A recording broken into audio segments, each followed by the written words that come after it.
نحمده ونصلي على رسوله الكريم اما بعد فاعوذ بالله من الشيطان الرجيم بسم الله الرحمن الرحيم رب اشرح لي صدري ويسر لي امري واحلل عقدة من لساني يفقهوا قولي۔ ایک حدیث ہے صحیح الجامع کی، اس میں آتا ہے افضل ایام الدنیا ایام العشر، یعنی عشر ذی الحجہ، دنیا کے سب سے افضل دن 10 دن ہیں۔ افضل ایام الدنیا ایام العشر یعنی عشر ذی الحجہ۔ اس میں چونکہ لکھی ہوئی نہیں تو اس لیے میں آپ کو کوٹ کر رہی ہوں۔ میننگ یہ جو پہلی 2 حدیثیں ان میں موجود ہے۔ رمضان میں آخری 10 راتوں کا ہم بہت اہتمام کرتے ہیں، آخری عشرہ جو ہوتا ہے تو وہ بھی بہت فضیلت والی، کیونکہ ان میں سے ایک کیا ہے؟ لیلۃ القدر، اور لیلۃ القدر خیر من 1000 شہر، 1000 مہینوں سے زیادہ بہتر ہے۔ اور دنوں میں سے یہ 10 دن جو ہیں ذوالحج کے 10 دن یہ بہت افضل ہیں۔ افضل ایام الدنیا یعنی دنیا میں یا سال میں آپ یوں کہیں کہ جتنے بھی دن ہیں ان میں دن ڈیز یہ سب سے افضل ہیں۔ اور جیسے یہ حدیث پہلے پیج پہ لکھی ہوئی ہے باہر کے، رسول اللہ صلی اللہ علیہ وسلم نے فرمایا کسی بھی دن کیا ہوا عمل اللہ تعالیٰ کو ان 10 دنوں میں کیے ہوئے عمل سے زیادہ محبوب نہیں۔ تو صحابہ نے پوچھا کہ اللہ کے رسول صلی اللہ علیہ وسلم جہاد فی سبیل اللہ بھی نہیں؟ آپ نے فرمایا جہاد فی سبیل اللہ بھی نہیں، ہاں مگر وہ شخص جو اپنی جان و مال کے ساتھ نکلے اور کچھ واپس لے کر نہ آئے۔ اسی طرح ایک اور حدیث ہے کوئی دن اللہ تعالیٰ کے ہاں ان 10 دنوں سے زیادہ عظمت والا نہیں، اور نہ ہی کسی دن کا عمل اللہ تعالیٰ کو ان 10 دنوں کے عمل سے زیادہ محبوب ہے۔ پس تم ان 10 دنوں میں کثرت سے تحلیل لا الہ الا اللہ، تکبیر اللہ اکبر اور تحمید الحمدللہ کہو۔ اب آپ دیکھیے کہ ان 10 دنوں میں کون کون سے دن آتے ہیں۔ ان میں جو بہت زیادہ فضیلت کا دن ہے وہ یوم عرفہ ہے، 9 ذی الحج کا۔ اور یوم عرفہ جو ہے یہ وہ دن ہے جس میں سب سے زیادہ انسانوں کو آگ سے آزاد کیا جاتا ہے۔ وہاں لیلۃ القدر ہے اور یہاں 9 ذی الحج ہے۔ لیلۃ القدر پتہ نہیں کہ کون سی رات ہے، کوئی بھی ہو سکتی، اس کے بارے میں ہم 21، 23 ایون پورے عشرے کی بھی کوئی رات ہو سکتی، لیکن 9 ذی الحج کا تو سب کو پتہ ہے، یعنی کہ گارنٹیڈ ہے کہ یہ 9 ذی الحج ہے۔ تو اگرچہ حج پہ جانے والوں کے لیے خوشخبریاں زیادہ ہیں، ظاہر ہے کہ وہ اتنی قربانی کر کے اللہ کے راستے میں پہنچتے ہیں، لیکن جو لوگ حج پہ نہیں جاتے ان کے لیے بھی یہ دن بہت اہم ہے۔ اور اس میں اگر ہم روزہ رکھتے ہیں، ویسے تو کوئی بھی عمل کریں، نماز، روزہ، حج تو خیر نہیں کر سکتے، زکوٰۃ، لیکن کوئی بھی عمل کریں تو وہ ان 10 دنوں سے اجر و ثواب کے اعتبار سے بہت ہی زیادہ عام دنوں کے مقابلے میں بڑھ جائے گا۔ لیکن خصوصی طور پر روزہ جو ہے اس دن کی عبادت ہے۔ تو عرفات والوں پر اللہ تعالیٰ فخر کرتے ہیں، یہ سارے لوگ اپنے گھر بار چھوڑ کر اور غبار آلود اور تکلیف اٹھا کر کس لیے جمع ہوئے ہیں اس میدان میں؟ اللہ سے دعا مانگنے کے لیے، اپنے گناہوں کی معافی چاہنے کے لیے۔ تو جس کا وہ دن قبول ہو جائے اس کو حج مبرور نصیب ہوتا ہے، اور اس کا بدلہ جنت کے سوا کچھ نہیں۔ اور جنت کی قیمت اس کائنات میں جتنی بھی چیزیں ہیں، جتنی بھی، ان سب میں ایکسپینسو چیز جو ہے سب سے زیادہ مہنگی وہ جنت ہے۔ الا ان سلعۃ اللہ غالیہ۔ تو اگر انسان دنیا میں تھوڑا مال اور اپنا وقت اور اپنی انرجی لگا کر وہاں پر پہنچتا ہے اور اللہ تعالی کی طرف اس کے بدلے میں جنت مل جاتی، تو میں سمجھتی ہوں کہ یہ تو کچھ بھی نہیں جو انسان کر رہا ہے۔ کئی لوگ بڑے شکوہ کرتے ہیں کہ حج میں یہ مشکل ہوتی ہے، لیکن میں سمجھتی ہوں کہ جتنا بھی شکر ادا کریں اتنا ہی کم ہے۔ تو حج مبرور کا بدلہ جنت کے سوا۔ تو چونکہ اس مہینے میں بھی ایک فریضہ ادا ہوتا ہے اور وہ 9 ذی الحج کو ہی ہوتا ہے، وہی دن ہے جو روزے کا دن ہے، وہی دن گناہوں کی معافی کا دن ہے، تو اس لیے اس عشرے کی اہمیت بہت زیادہ ہے۔ پھر یوم النحر جو ہے اس دن سب سے زیادہ پسندیدہ عمل روزہ رکھنا نہیں ہے، کیا ہے؟ قربانی کرنا، جانور قربان کرنا، یعنی صدقے کی ایک بہترین قسم۔ صدقہ مختلف طریقوں سے ہوتا ہے، لیکن جان قربان کرنا اللہ کے راستے میں یہ ایک بہترین صدقہ ہے، تو وہ دن بھی اسی میں ہے۔ پھر اسی طرح حاجیوں کے لیے یوم ترویہ 8ویں ذی الحج، جب سارے لوگ جا رہے ہوتے ہیں منا کی طرف. پھر یوم النحر کے بعد اگلے 3 دن ہیں وہ ایام تشریق کہلاتے ہیں. ان میں بھی تکبیرات پڑھتے رہنا چاہیے اور کثرت سے اللہ کا ذکر کرتے رہنا چاہیے. اس لیے اگلے 10 دن جو ہیں یہ آپ سمجھے کہ پورے سال کی کمائی کے دن ہیں. اور ان میں روٹین میں جو آپ کام کرتے ہیں، مثلاً اگر آپ تہجد پڑھتے ہیں تو آپ کیا کریں گے، اس میں مزید کیا اضافہ کر سکتے ہیں، آپ ہی بتائیے. طویل قرات کر لیں گے. اور تہجد کی بات کری، میں بالکل شروع کر رہی ہوں دن کو، کیونکہ 10 دن میں آپ نے اچھے اچھے کام کرنے. تو سب سے پہلا کام صبح کیا ہے؟ اگر تہجد نہیں پڑھتے تو تہجد پڑھ لیں. تو گویا آپ نے ایک ایکسٹرا کام شروع کر دیا. اگر آپ تہجد پڑھتے ہیں تو کیا اضافہ کریں گے اس میں؟ قرات لمبی کر لیں یا تعداد ذرا زیادہ کر لیں؟ اگر 2 نفل پڑھتے ہیں تو 4 پڑھ لیں، 4 پڑھتے 6. ویسے تو 8 مسنون ہے، لیکن پھر بھی بعض اوقات ایسا ہوتا ہے نا، انسان کہتا ہے 8 کا لمبا اتنا نہیں. تو کم از کم تعداد میں ہم اضافہ کر سکتے ہیں. اور اس کی کوالٹی، یعنی کوالٹی اینڈ کوانٹٹی، یہ 2 لفظ یاد رکھیں. ان 10 دنوں میں جو آپ کام کرتے ہیں یا اس کی کوانٹٹی بڑھا دیں یا اس کی کوالٹی بڑھا دیں، ہو سکے تو دونوں ہی بڑھا دیں. اگر ہم نے ان 10 دنوں میں پریکٹس کی تو انشاءاللہ کیا ہوگا کہ بعد میں بھی اس کے کچھ اثرات رہ جائیں گے. ہمیں نہیں معلوم کہ اگلے سال یہ 10 دن کہاں اور کیسے نصیب ہوتے ہیں. اور اس میں مشکل یہ ہے کہ ہمارے ہاں لوگوں کو پتہ ہی نہیں ہے. آخری عشرے کا سب کو پتہ ہے رمضان کے، لیکن ان 10 دنوں کے بارے میں عموماً ہم غفلت کا شکار ہیں. تو اس لیے صرف خود ہی نہیں نیکی کرنی، اوروں تک بھی پیغام پہنچانا ہے. مثلاً آپ ان کو یہ کاغذ دے سکتے ہیں، لیکن صرف دے کے نہ آ جائیں، ان کے ساتھ بیٹھ کے تھوڑا سا پڑھ بھی لیں. یہاں کچھ کاموں کی چیک لسٹ بنائی گئی ہے، اور یہ چیک لسٹ اس طرح بنائی گئی ہے کہ آپ اس کاغذ کو پھر سیدھا کر کے جا کے گھر میں فرش پہ لگا دیں، کسی بورڈ پہ لگا دیں، کہیں بھی لگا دیں تاکہ آپ کو یاد رہے. تو اس میں جیسے تہجد کی بات ہوئی تو تہجد اگر پڑھتے ہیں تو طویل قرات کریں. پھر اسی طرح اگر ضحیٰ کے نفل نہیں پڑھتے آپ تو ان کو پڑھ لیں، اشراق یا چاشت. اور یہ 2 نفل جو ہیں یہ اتنے کام کے ہیں کہ سارے دن کے معاملات کو درست کرنے والے ہیں. یعنی ان نوافل کا فائدہ یہ ہے کہ انسان کے وقت میں برکت ہو جاتی. زیادہ زیادہ ہم 2 نفل کتنی دیر میں پڑھتے ہیں؟ 5 منٹ میں. میرا نہیں خیال ہم 5 منٹ سے زیادہ لگاتے ہیں، اس سے کم لگتا ہے. اگر ہم اپنے آپ سے پوچھیں کیا میرے پاس واقعی 5 منٹ کوئی نہیں؟ ہم بہانہ کرتے رہتے ہیں، ٹائم نہیں، یہ کام ہے، وہ کام ہے، بچے رو رہے ہیں، فلاں ہے. ٹھیک ہے، سب کچھ ہے، مانتے ہیں بہت کام ہے ہم کو، لیکن کیا جب بھی کوئی کام نہ کرنے کو دل چاہے نا تو اپنے آپ سے خود پوچھا کریں کیا واقعی، کیا یہ سچ ہے کہ میرے پاس 5 منٹ کوئی نہیں؟ صبح زوال سے پہلے واقعی 5 منٹ کوئی نہیں کہ ہم 2 رکعت پڑھ لیں؟ ہے نا ٹائم.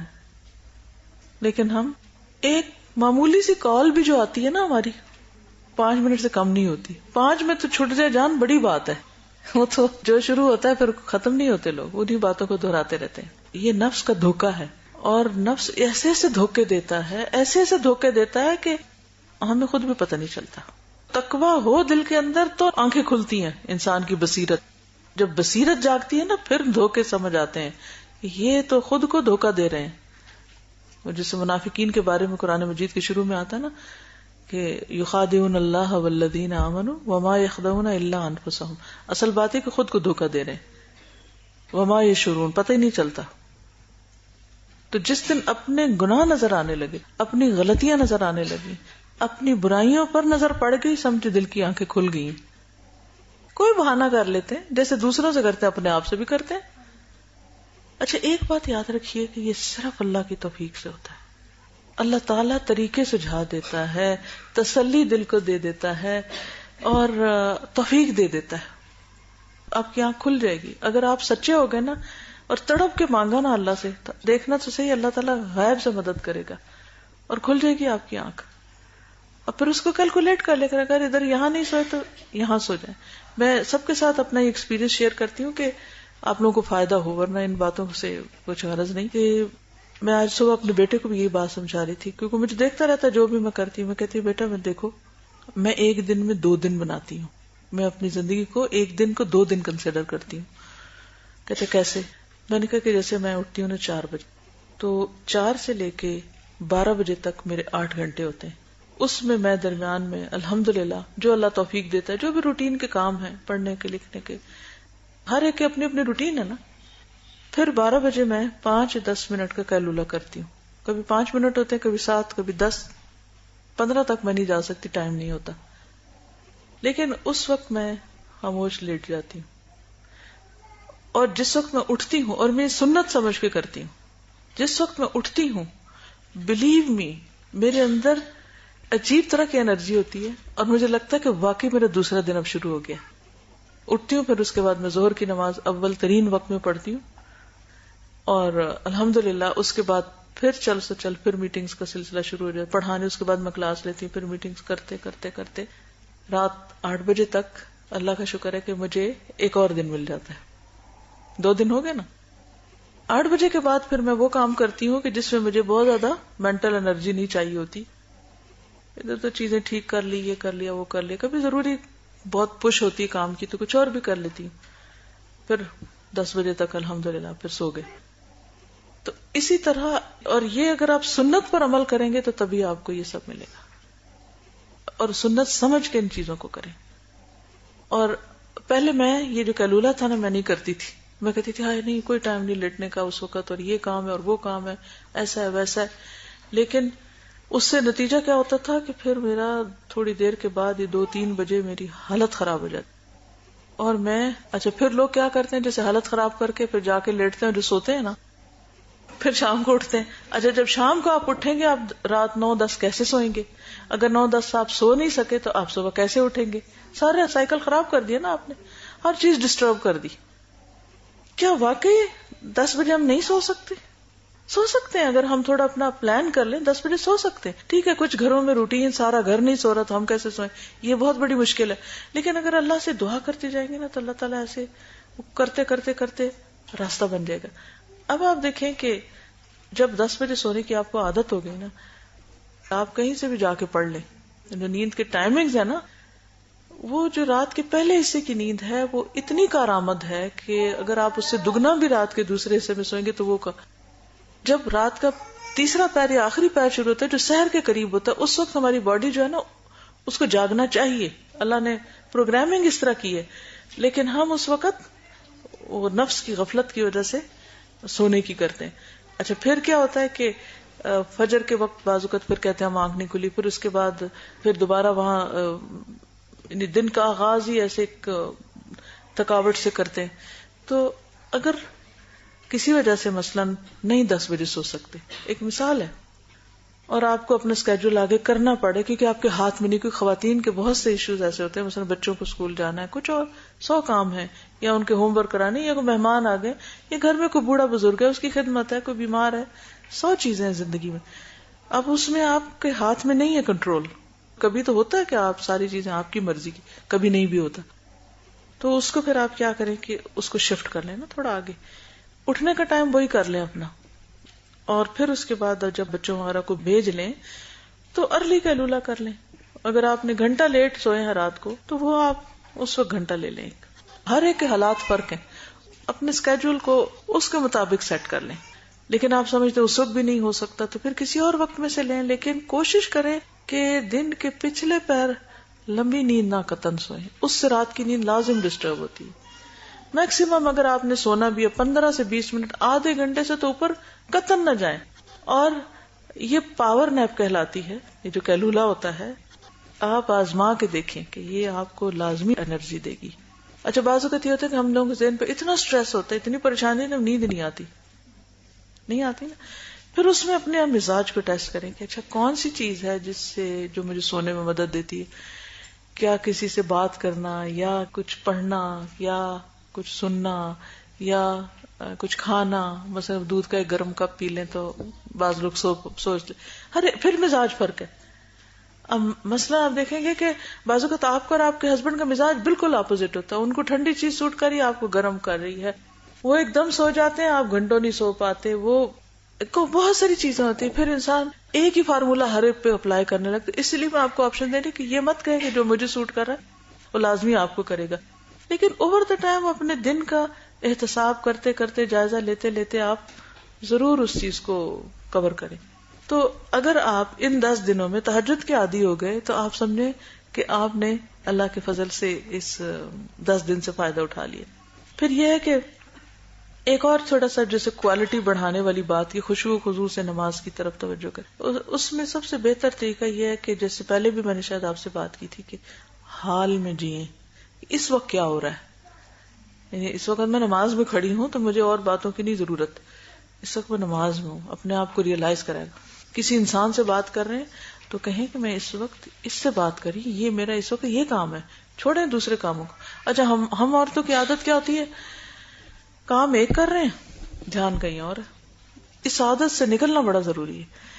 وہ اگلی پچھلی پریشانیاں لے کے تو اپنے آپ کو سٹریس میں رکھتے ہیں. کیا ضرورت ہے اس وقت میں جو کر رہی ہوں نا, اللہ کا ذکر کروں اور ساتھ ہی کام کروں, کھانا بنا رہی ہوں, کچھ بھی جو بھی کام کرنا حال میں جیے, live in present. جیسے میں نماز کے لیے کھڑی ہوتی ہوں نا تو پھر میں اس کو ہلکا ہلکا دل میں جیسے بول کے پڑھتے ہیں نا نماز کو, ہلکا ہلکا ہلکا ہلکا اس طرح کر کے. اچھا یہ میں نے صرف نماز میں نہیں پریکٹس کی, میں نے اور چیزوں میں بھی کرنی شروع کی ہے. جیسے میں ریڈنگ کرتی تھی نا, پڑھنا کلاس میں پڑھانا ہے تو اس سے پہلے جو بھی پڑھنا, اچھا پڑھ رہی ہوں, پورا واقعہ پڑھ لیا ہے, سمجھ نہیں آیا ہے, پھر میں اپنے آپ کو کوستی کیوں نہیں سمجھ آیا, کیونکہ میں یہ سوچ رہی تھی. کیا ضرورت ہے یہ سوچنے کی, اپنے آپ کو ڈانٹے بھی تھوڑا. اچھا پھر چلو دوبارہ پڑھو, پھر نگاہیں نہیں اٹک رہی, کوئی اور کام یاد آ رہا, نو اونچا پڑھو, اپنے آپ کو خود بچہ بنا کے مخاطب کریں. تو انشاءاللہ آپ دیکھیں گے کہ جس طرح نفس کا دھوکہ ہوتا ہے تو اسی طرح نفس کا ایک بچہ ہوتا ہے, یعنی ایک بچہ بھی ہوتا ہے انسان کے اندر, تو اس کو نا ہر وقت ڈانٹنا پڑتا ہے, سیدھے ہو جاؤ, اب ایسے کرو, اب ایسے کرو. تو ڈفرنٹ ٹیکنیکس کو آزماتے رہیں. انسان قبر تک جو سیکھنے والی بات ہے نا, وہ اسی لیے ہے کہ ہم بہت کچھ کتابوں سے سیکھتے ہیں, بہت کچھ دوستوں سے سیکھتے ہیں, بہت کچھ تجربوں سے سیکھتے ہیں, اور بہت کچھ اپنے آپ سے بھی سیکھتے ہیں, اپنی غلطیاں کر کے اور اپنے گناہوں کو روک. نہیں, آنکھیں بالکل سونے والی تو نہ کریں, لیکن ایسی اتنی سی دیکھیں, اتنی سی آنکھیں کہ جس سے آپ ادھر ادھر نہ دیکھیں لیکن آپ پوری بند نہ ہو. یعنی 100% بند نہ کریں لیکن 100% کھولیں بھی نہ, اس طرح کے, ٹھیک ہے نا, کم دیکھ لیں. ٹھیک ہے, اگر آپ کو یہ فارمولا سوٹ کرتا ہے تو ضرور اس کو اپنائیں. یعنی ہر بندے کا مزاج فرق ہے اور ہر ایک کو اپنے طریقے پر اپنے آپ کا علاج کرنا ہے. یہ اپنا علاج شروع کریں. چلیے, تو اس میں آپ دیکھیے کہ یہ جو کرنے کے کام ہیں ان کو آپ آؤٹ لاؤڈ پڑھیں گے گھر جا کے اپنے بچوں کے ساتھ, ہسبینڈ کے ساتھ, بہن بھائیوں جو بھی آپ کے ساتھ رہتے ہیں, اور ان کو کوشش کریں گے کہ ان دنوں میں آپ نے کرنا ہے. پھر الوداع کے اندر اجتماعی قربانی بھی کر رہے ہیں کہ جو دور دراز کے علاقے جہاں لوگوں تک گوشت نہیں پہنچتا وہاں پہنچانے کا الحمدللہ بندوبست کیا گیا, تو اس میں آپ حصہ بھی لے سکتے ہیں. پلس یہ ہے کہ ہم تکبیرات کے بینرز اس وقت اللہ کا شکر ہے کہ مختلف جگہوں پہ لگوا رہے ہیں کہ لوگوں کو اویئرنیس ہو کہ ان دنوں میں کرنے کا کام کیا ہے. تو ایک حدیث اور اس کے ساتھ تکبیر لکھ کے, مثلا بھی صبح مجھے کراچی سے فون آیا کہ انہوں نے ایک بل بورڈ, ساری کلاس نے مل کر ایک بل بورڈ لیا, اس کے اوپر ذی الحج کا پیغام لکھیں گے, اور 200 اسمال وہ لیے ہیں پورے اس کے ایریے میں. پولز کے اوپر نہیں لگے ہوتے جو وہ جیسے سڑک پہ جاتے ہیں ایڈز کے لیے ہوتے ہیں, 200 وہ اور ایک بل بورڈ. اور ہم نے ان کو ڈیزائن یہ بھیج دیا تکبیرات کا, اور وہ اس کے اوپر وہ لگا دیں گے. ایک ہی ایریا میں سارے لگا کے فارغ نہ ہو جائیں, وہ مختلف ایریاز میں لگائیں. تو الحمدللہ ان لوگوں نے ایک طرح سے کمپین شروع کر دی ہے کہ ہم لوگوں کو اس کی اویئرنیس دیں گے. آپ دیکھیے جو محرم ہوتا ہے ہر طرف ایک کمپین چل رہی ہوتی, ربیع الاول ہوتا ہے کمپین چل رہی تھی. تو جو 10 دن اللہ نے اتنی فضیلت والے بنا, رمضان میں بھی پھر کچھ نہ کچھ لوگ روزے کے احترام میں کچھ کر لیتے ہیں, مگر یہ 10 دن پتہ ہی نہیں. تو سنت زندہ کرنی ہے ایک طرح سے, ٹھیک ہے. تو اپنے کلیگز, ساتھی, دوست, رشتے دار, فرینڈز, اور ان دنوں میں جسے صدقہ بھی کرنا ہے تو بیسٹ صدقہ کیا ہے؟ ٹھیک ہے, کھانا کھلانا بھی ہے اور بھی سارے کام. ایک تو قربانی کی بات ہے, دوسرا یہ کہ آپ مختلف لوگوں کو کارڈز, کیسٹس, اس طرح کی چیزیں جو ہیں وہ اگر دیں گے تو وہ آپ کا صدقہ بھی لکھا جائے گا, علم بھی بانٹا جائے گا, سنت بھی زندہ ہوگی, کئی فائدے ایک جگہ پر اکٹھے ہو جائیں گے. کینیڈا میں ہم نے اسی طرح وہ ایک خاص قسم کے وہاں ڈالر شاپ ہوتی ہے نا, تو اس سے ملتے ہیں کوائن ڈالنے کے باکسز, تو ان کے اوپر اسی طرح ریپر اچھے اچھے لگا دی. جیسے کھلے منہ کے جیسے جیم کے جارز ہوتے ہیں, ان کے اوپر اچھا سا ریپر لگا کے وہ آپ کسی کارنر میں رکھ سکتے ہیں, اس کو اوپر سے کٹ کر کے. تو انشاءاللہ تعالی وہ تو خیر صدقہ اس طرح ہو گیا, لیکن اس مہینے کا بیسٹ صدقہ جو ہے نا قربانی ہے. اور ایک قربانی سارے گھر والوں کی طرف سے بھی کافی ہو جاتی ہے. نبی صلی اللہ علیہ وسلم نے 100 اونٹ قربان کیے تھے حجۃ الوداع کے موقع پر. 100 اونٹ. ایک اونٹ بھی کبھی قربان ہوتے دیکھیں تو 100 گزرتے گزرتے ہم سوچ رہے ہیں کہ اس دفعہ الوداع میں کم از کم ایک اونٹ ذبح کریں اور بچوں کو انوائٹ کریں کہ آ کے دیکھیں کہ اونٹ کیسے ذبح ہوتا ہے اور پھر اس کا گوشت جو ہے وہ کھا کے دیکھیں. کیونکہ سب سے افضل قربانی جو ہے وہ اونٹ کی قربانی ہے. کیونکہ قرآن پاک میں آتا نا فَصَلِّ لِرَبِّكَ وَانْحَرْ, تو ہم ہمیشہ اردو ترجمہ کر لیتے ہیں اور قربانی کر, اور پھر بکری کی قربانی کر کے ہم سمجھتے ہیں ونہر ہو گیا. نہر جو ہے وہ اونٹ کی قربانی کے لیے لفظ استعمال ہوتا ہے. ٹھیک ہے. اور دوسروں کے لیے کیا ہوتا ہے؟ ذبح. نیت شامل کر لیں, اللہ تعالیٰ کے خزانے وسیع ہیں, سب کی نیت کر لیں. چلیں کرنے کے کام میں نمازوں کی کوالٹی اور کوانٹٹی دونوں کی طرف. روزہ 9 ذوالحج کا روزہ رکھ لیں, 9 دن کے رکھ لیں, 10ویں دن نہیں رکھنا. اس دن کھانا پینا جو ہے وہ ثواب ہے. ایام تشریق کے بارے میں بھی آتا ہے کہ یہ دن کھانے پینے اور اللہ کے ذکر کے ہیں. پھر قضاء شدہ روزے جو ہیں ان کی قضاء بھی رکھ سکتے ہیں, تو ان دنوں میں رکھنے کا زیادہ ثواب ہوگا. پھر قرآن مجید جو ہے اس کی بھی بکثرت تلاوت, پہلے سے کوانٹٹی اور یا کوالٹی دونوں میں کچھ نہ کچھ اضافہ کر لیں. کوئی نئی صورت حفظ کریں ان دنوں میں, جو حفظ کیا ہوا اس کو ریوائز کرنے کی کریں کوشش. ہم پتہ کہ رینڈم حفظ کر رہے تھے, یہاں سے حفظ کر لیا, وہاں سے کر لیا, وہاں سے کر لیا, پھر یاد نہیں رہتا کہاں کہاں سے کیا ہوا ہے. تو میں سوچ رہی تھی کہ ایک لسٹ بنا لیتی ہوں کہ کہاں کہاں سے میں نے حفظ کیا ہوا ہے, اور پھر اپنے آپ کو ٹیسٹ کرتی ہوں کہ کون سا یاد ہے اور کون سا اتنے دنوں سے پڑھنا ہی بھولے ہوئے. آج جیسے میں سورۃ نور پڑھ رہی تھی تو میں نے کہا مجھے تو یہ یاد تھا یہ حصہ, تو کتنی دنوں میں نے نماز میں پڑھا ہی کوئی نہیں اس کو. ایسا ہو جاتا ہے نا, ہم خود ہی بھولے ہوئے ہوتے ہیں اپنے کام. تو ان ساروں کی لسٹ بنا لیں کہ مجھے کتنی صورتیں یاد ہے, تو ان میں سے ایک چاہے 3 آیتیں یاد کریں اور اس دفعہ کر لیں, مزید کہیں سے بھی کر لیں. پھر اس کے بعد یہ ہے کہ اپنے لفظی ترجمے کی دہرائی کر سکتے ہیں اگر آپ نے قرآن پاک پڑھا. پھر ذکر اور دعا ہے, مختلف اذکار کی یہاں بات کی گئی, لیکن سب سے بہترین تحلیل, تکبیر اور تحمید ہے جس کا یہاں پر ذکر کیا گیا. لا الہ الا اللہ, اللہ اکبر, الحمدللہ. پھر آپ یہ بھی کر سکتے ہیں کہ تکبیرات کی کیسٹ لے کے گھر میں 3-4 دفعہ پلے کر دیں. اگر کیسٹ نہیں ہے تو یوٹیوب پہ جا کے کمپیوٹر پر ان کو ڈاؤن لوڈ کر لیں تکبیرات کو, اور وہ ایک دفعہ آن کر دیں اس کو صبح میں, دوپہر میں, شام میں. کیونکہ ہوگا صبح کرنے کا فائدہ ہوگا کہ ایک دفعہ جب سنیں گے نا تو وہ پھر منہ پہ چڑھ جائیں گی, پھر دن میں کئی دفعہ خود ہی دہراتے رہیں گے آپ. پھر اسی طرح یہ کہ زکوٰۃ وغیرہ کی, صدقہ, والدین, رشتہ داروں وغیرہ کو اس میں یاد رکھیں. خدمت خلق کے بھی کوئی نہ کوئی کام ضرور کریں, اور عید اور قربانی کی سنتیں بھی جانیں, اس کے بارے میں پڑھیں.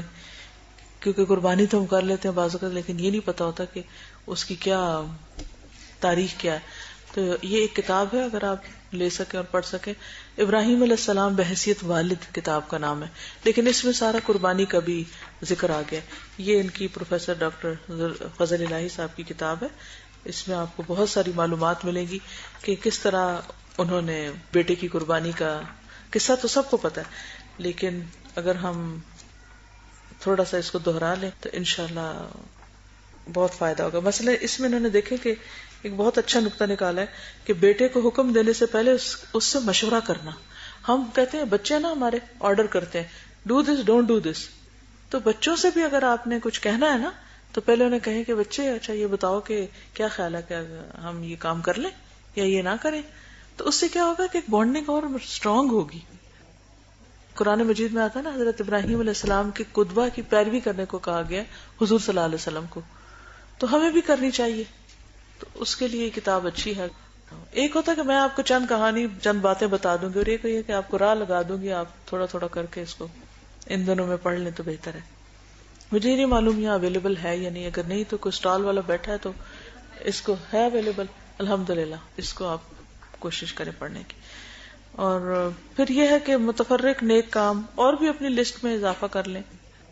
پورے گھر کی طرف سے قربانی کی جا سکتی, دونوں طریقے سے ہو سکتا ہے, الگ الگ بھی کر سکتے ہیں, ہر بندے کا الگ حصہ بھی ہو سکتا ہے. لیکن اگر حیثیت نہیں تو پھر یہ کیا بات ہے ایک ہی سارا ثواب لے جائے, مثلاً باپ کر رہا ہے تو وہ بچوں بیوی سب کی نیت کر لے، یعنی پورے گھرانے کی نیت کر لے.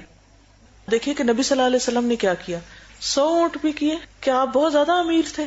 نبی صلی اللہ علیہ وسلم کو بہت دولت تھی، لیکن جو آتا تھا وہ اللہ کی راہ میں دیتے تھے نا. تو آپ نے 100 بھی کیے، لیکن ساری بیویوں کی طرف سے گائے کی، ٹھیک ہے، ان کی طرف سے بھی کر دی. اب اگر 9 بیویاں تھیں آپ کی تو گائے میں تو 7 حصے ہوتے ہیں.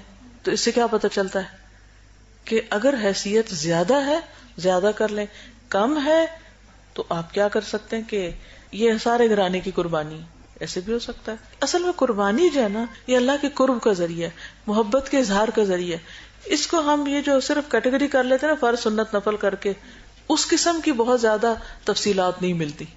ٹھیک ہے، کیونکہ حضور صلی اللہ علیہ وسلم فرمایا کہ جس کے پاس استطاعت ہو اور پھر وہ قربانی نہ کرے وہ ہماری عیدگاہ میں نہ آئے، ہم سے کوئی تعلق نہیں اس کا. لیکن اگر استطاعت نہیں ہے، کر ہی نہیں سکتے، تو پھر کیا ہے، ایک کر کے سارے اس میں آ جائیں تاکہ نیکی میں شریک ہو جائے. ایک طرح تقویٰ کہتے ہیں اللہ کے ڈر کو، تقویٰ اللہ کا ڈر، جسے وہ آتا نا کہ اللہ کو خون اور گوشت نہیں پہنچتا بلکہ تمہارے دل کا تقویٰ، یعنی تمہارے دل میں اللہ کا ڈر کتنا ہے اور کس جذبے اور کس نیت اور کس شوق سے تم نے یہ قربانی کی ہے، کتنی محبت میں کی. اللہ کی محبت اور ڈر دونوں چیزوں کا جو احساس ہے نا اللہ کے لیے، وہ مانا ہے. اوکے، ہم نے ایک چھوٹی سی کتاب بنا رہے ہیں، اس میں ہم نے اسی طرح کی چیک لسٹ کے ساتھ نا ٹک کر کر کے 1 2 3 4 وہ اس کی وضاحت کر دی. وہ آئے گی تو اس کو ضرور آپ پڑھیے. لیکن جنرلی یہ ہے کہ جہاں دیکھنے سے آپ کے حیا، ایمان اور دل کی حالت میں فرق آ رہا ہے وہاں سے اپنی نگاہ ہٹا لیجیے.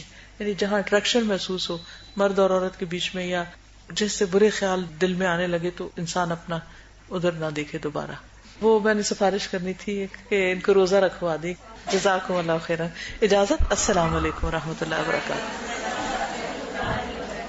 اشہد ان لا الہ الا انت نستغفرک ونتوب